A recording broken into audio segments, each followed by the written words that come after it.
Hi friends, welcome to D2RS channel. ఇవాళైతే మనం veg biryani చేసుకుంటున్నామండి. ఎలా తయారు చేయాలో చెప్తాను, చక్కగా చూడండి. ఇందులో మంచి మంచి టిప్స్ కూడా చెప్తాను. బిర్యానీ సో టేస్టీ అండ్ మంచిగా వస్తుంది. ఫస్ట్ ఆఫ్ ఆల్ మనకి బిర్యానీకి కావాల్సినవి ఏంటంటే మసాలా దినుసులు అండి. అన్ని రకాల మసాలా దినుసులు తీసుకున్నాను. ఇలాచి, దాల్చిన చెక్క, లవంగాలు అవన్నీ తీసుకున్నాను. అండ్ ఇక్కడ వచ్చేసి గ్రేవీకేమో వచ్చేసి ఉల్లిపాయలు, అల్లం, కొంచెం జీడిపప్పు, వెల్లుల్లిపాయలు, పచ్చిమిర్చి తీసుకున్నాను. అండ్ మన వెజిటబుల్ పులావ్ కాబట్టి అన్ని వెజిటబుల్స్ క్యారెట్, బంగాళదుంప, క్యాప్సికమ్, టమాటో, కొంచెం జీడిపప్పు, కిస్మిస్ తీసుకున్నామండి. అండ్ ఇవి వచ్చేసి రైస్ అండి, చిట్టి ముత్యాలు అంటారు వీటిని.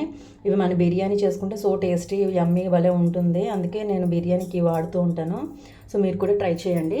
లేదు అంటే నార్మల్ రైస్తో కూడా చేసుకోవచ్చు, అది మీ ఇష్టం. ఓకేనా? ఇప్పుడు ప్రాసెస్ చేద్దామండి. ఫస్ట్ అయితే ముందుగా ఈ అల్లం, వెల్లుల్లి వీటన్నిటిని కూడా గ్రేవీ చేసుకోవాలి. ఓకే అండి, ఇప్పుడైతే ప్రాసెస్ చూద్దాం. ఫస్ట్గా పొయ్యి వెలిగించుకుంది, పాన్ పెట్టుకున్నాము. దీంట్లోకి ఏముంచి నెయ్యి వేసుకుంటున్నాను అండి. నెయ్యితో చేస్తే బిర్యానీ సో టేస్టీగా ఉంటుంది, అందుకు నెయ్యితో చేస్తున్నాను నేను.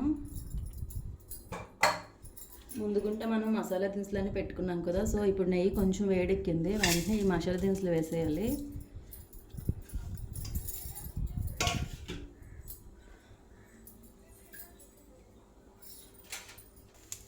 ఓకే అండి, మసాలా దినుసులు వేసుకుని ఒక 2 minutes ఇట్లా వేయించుకున్నాము. మంచి స్మెల్ వస్తుంది. ఇప్పుడైతే వెజిటేబుల్స్ అన్నీ కూడా వేసేస్తున్నాను.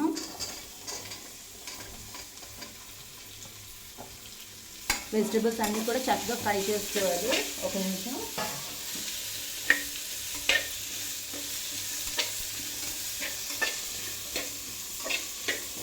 ఒక 1 minute చాలండి, జస్ట్ ఒకసారి ఫ్రై అయితే సరిపోతుంది. ఎందుకంటే మనం విజిల్ పెట్టి బాయిల్ చేస్తాం కదా.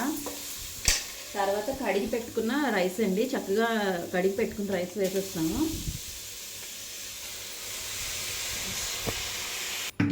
ఓకే అండి, రైస్ కూడా వేసి మొత్తం కలుపుకోవాలి. ఇప్పుడేముంచి మనం గ్రేవీ చేసుకున్నాం కదా, పేస్ట్, అల్లం, వెల్లుల్లిపాయ, పచ్చిమిర్చి, జీడిపప్పు ఎంత వేసుకొని ఇది కూడా బాగా మిక్స్ చేసుకోవాలి. ఒక 2 minutes అట్లా మిక్స్ చేసుకోవాలి, ఎందుకంటే పచ్చివాసన వస్తుంది. పచ్చివాసన పోయేంత వరకు చక్కగా వేపుకోవాలి, బాగా మొత్తం అంతా కలుపుకొని. ఓకే అండి, అన్నీ మిక్స్ చేసుకున్న తర్వాత ఇప్పుడు సాల్ట్ వేస్తాము టేస్ట్కి సరిపడగా. తర్వాత గరం మసాలా కూడా వేస్తున్నాను అండి. ఇప్పుడైతే వెజిటేబుల్స్ వేసుకున్నాం, అల్లం వెల్లుల్లి పేస్ట్ వేసుకున్నాం. మొత్తం వేసుకున్న తర్వాత ఇప్పుడు వాటర్ వేసేసుకున్నాం. ఫైనల్గా నేను 1 glass వాటర్ తీసుకున్నానండి. ఒక లోట వాటర్ వేసుకుంటే సరిపోతుంది. ఓకే అండి, వాటర్ వేసుకున్న తర్వాత మనం కుక్కర్ మూత పెట్టేసుకుంటాము. 3 whistles వచ్చిన తర్వాత ఇప్పుడు చూద్దాం. ఓకే అండి, ఇప్పుడైతే 3 whistles వచ్చేసాయి. ఇప్పుడు మూత తీసి చూద్దాం ఎలా వచ్చిందో. వావ్, చూడండి భలే వచ్చింది. స్మెల్ కూడా చాలా బాగా వస్తుందండి. ఓకేనా? ఇదేనండి వెజ్ బిర్యానీ. మీరు కూడా ఇంట్లో చేసుకొని తిని ఎంజాయ్ చేయండి. మా ఛానల్ని లైక్ చేయండి, షేర్ చేయండి, సబ్స్క్రైబ్ చేయండి. Thank you.